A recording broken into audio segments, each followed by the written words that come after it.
Now, we've all gone through this moment. Why? When your battery's dead. So what can you actually do about it? The answer, most obviously, is charge your battery. Where? It's not always possible. So the answer is carry around a charger for your phone with you. These, my friends, are what we normally refer to as portable battery banks, and they are convenient, pocketable, backpackable, purseable items that allow you to charge your smartphones, tablets, or other USB-powered devices when you're on the go.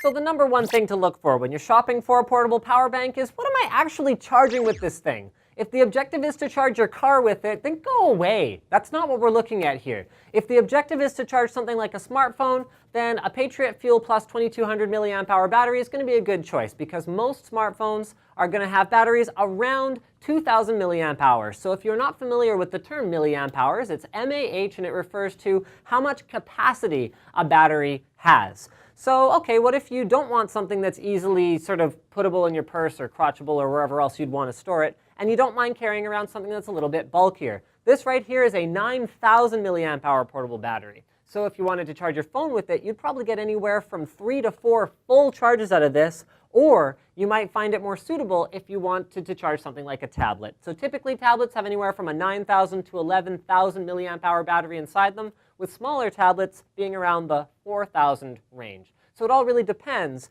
on what you're intending to charge. Now the next thing that I really look for is size and form factor, because not everyone, well, my camera operator over there sort of excluded because he just bought a 26,000 milliamp hour battery that the intention is basically to strap to his back so you can use it all the time. But not everyone wants that. So let's talk about the main form factors that are available. So this is the more traditional power brick. You put it somewhere, you take it out of somewhere, you charge your stuff with it.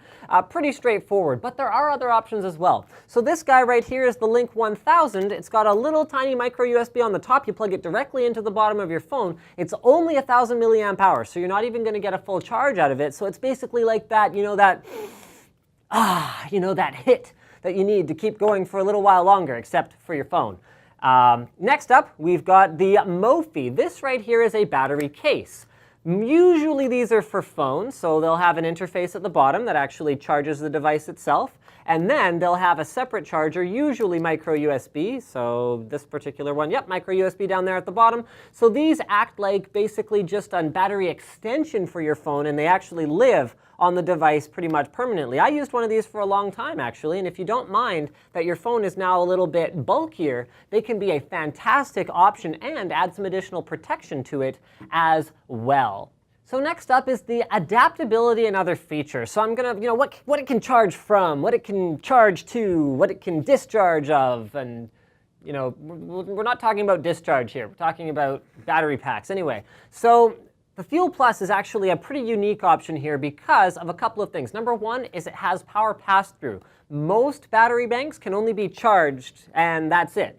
Fuel Plus can be charged, and then you can actually plug a device into the USB port, so while things will go a little bit slower in that case, you can actually charge the Fuel Plus and your phone at the same time, which is very convenient if you get home at night and plug everything in. Very, very handy. Also, Fuel Plus has a 2.5 amp output on the higher end models. Now the amps are separate from the milliamp hours. Milliamp hours are capacity. Think of amps more like speed. That's how quickly it can charge another device. So 2.5 amps is very, very aggressive and allows you to charge devices that support it, such as high-end tablets, much more quickly than if you only had a 1 amp or a 2 amp or a 2.1 amp output, which are more typical. 1 amp is going to be optimal for things like phones, whereas 2 amp is really recommended for things like tablets or an NVIDIA Shield or anything with a much higher capacity battery. Not every battery pack is that flexible though. Some of them won't even charge like from a PC or just any charger. They actually have to charge with the charger that they come with. Some of them are designed for a very specific use and they don't have the same flexibility. So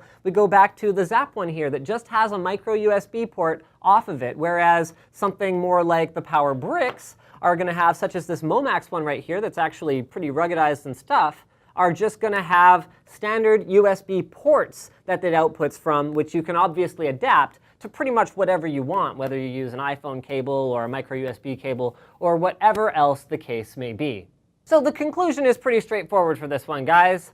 Check the specs, decide what you think works with your mobile lifestyle, or if you're anything like me, you'll just kind of like have like a lot of them. Mind you, I get them as samples from companies, so if you really have to pay for them, you should probably do some research, make sure it like works with your phone and stuff like that. Don't forget to subscribe to NCIX Tech Tips for more videos like NCIX Tech Tips. NCIX Tech Tips for more videos like this from SyberPlace.com. Let's see if I can juggle these.